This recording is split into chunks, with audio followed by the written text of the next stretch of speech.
New York, calling this a unique moment in the cause of liberty. Former President George W. Bush gave an unusually scathing rebuke of the current political climate, denouncing many of the principles embraced by the current occupant of the Oval Office as divisive and dangerous to American greatness and democracy.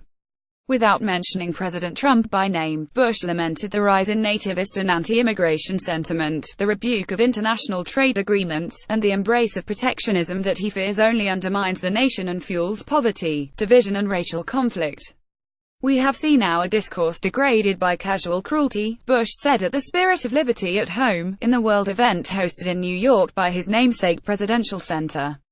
"At times, it can seem like the forces pulling us apart are stronger than the forces binding us together." The remarks were a departure from Bush's usual reluctance to wade openly into the political fray since leaving office in 2008.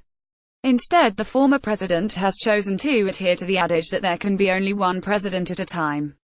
But yesterday his address was a pointed rejection of the nationalist populism that helped boost Trump to the presidency. "Bigotry seems emboldened," Bush said.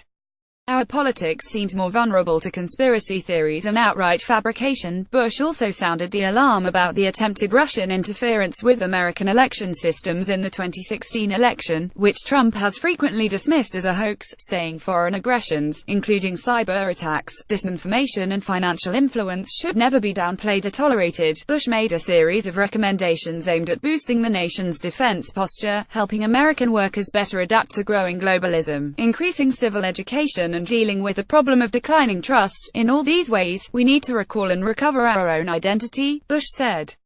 "Americans have a great advantage. To renew our country, we only need to remember our values.